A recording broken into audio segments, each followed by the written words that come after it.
Everybody, it is John the Comic Guy, and today I have a short video about 6 comic books that I picked up for $30.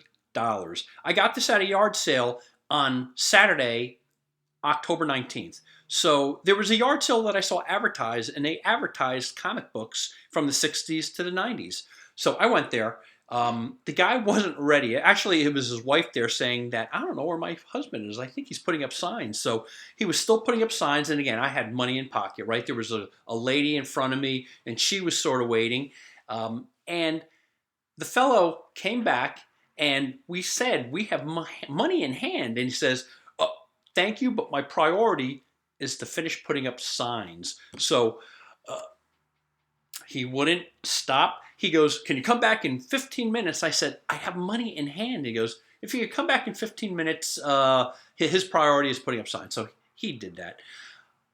Krista and I went to another yard sale, came back about 15 minutes, and now there was another person ahead of me. So it was the lady, a guy, but the guy sort of stormed off. I could tell he was frustrated from this fellow as well. He literally storms off. He goes, hey, it's all you. Good luck. And I mean, he was pissed. So he left. So I could tell this is not looking so good right now. And the lady was already looking through one of his 6 short boxes of comics. And I asked him, I said, can you take all 6 out so we can flip? Otherwise, do I have to just sit and wait for her to finish flipping through your short box and then you're going to take out a second? I was about to walk. And I convinced him finally. I said, you know, I have money. I don't want to just sit here and wait for other people. I said, within 5 minutes, I'll be done looking through your 6 short boxes. Ultimately, he did. He took out his 6 short boxes. And again, there's no doubt it was a little frustrating for me as well. As I flipped through his 6 short boxes, or at least his 5, thank goodness he took them all out, because the lady was still flipping through the 1 short box by the time I finished the other 5. I made him an offer to say, if that lady just stops, I will pay you this for all 6. And he didn't take it. He says, I want over double that. And I was not about that. It was certainly not that good of a collection. But for $30, these are the 6 comics that I got in a potentially slightly frustrating situation from that fellow. The first is Giant Size Werewolf number 4. And as I'm doing this, there really weren't any books that it's like, I have to grab this. But I was trying to make a stack, right? I was trying to make a stack so I could at least get a bundle deal from them. So I got this Giant Size Werewolf number 4. It's a lower grade book. I am not as comfortable pressing square-bound books.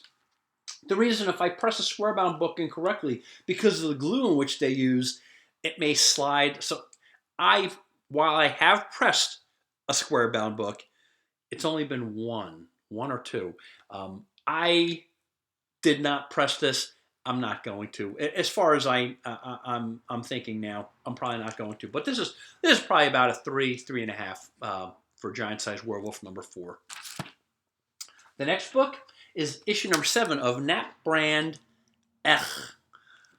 For the folks of you out there who are not familiar with this title, this is in the 60s Marvel's comedy title, not Brand Echh. And not Brand Echh was representing not Brand Echh. Of course, they're representing DC, right? So I like it. I've always liked the covers.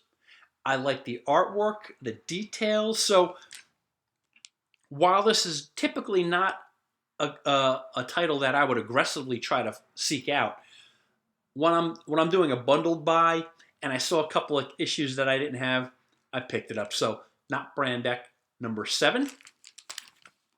Also a part of this bundle was not Brand Echh number 2. I really do like this cover.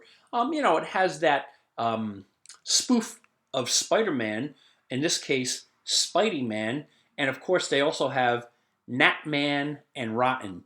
Really good. You can just see the way the art looks. It's really not bad. So I do like not Brand Echh, and if you do see these out there in the wild, you're going to notice they're not that expensive. It's not one of the wildly popular, and certainly not an expensive book to pick up. So again, I added these to them because I kind of to my collection because I passively collect them.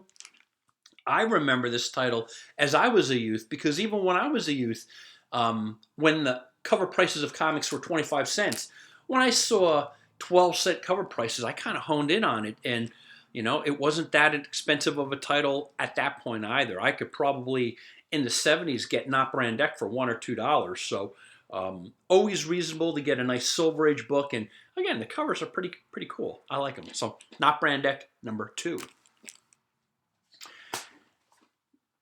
The next book, Batman number 194.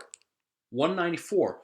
Nice cover, nice little action-y cover there. And again, now for me, Batman is not one of my favorite titles. I don't actively hunt for Batman titles, but I do collect Golden Age and Silver Age Batman.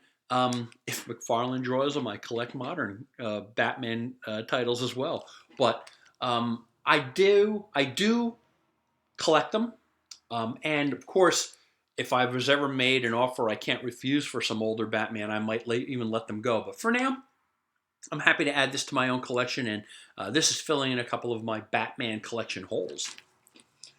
The next book, which probably is the best condition book, which is only mid-grade, right? This is Batman number 184.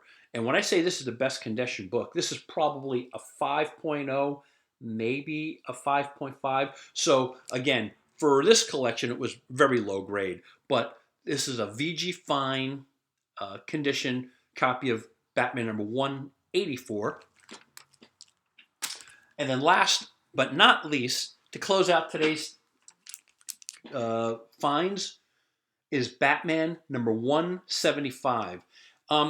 Pretty cool cover. I am just glad to fill up a couple of my Batman holes, and not bad. 3 Silver Age Batmans. I like that. So if you like this content, everybody, I would encourage you to please hit the subscribe button. If you want to hit, also click the bell so anytime I drop a new video, you're informed.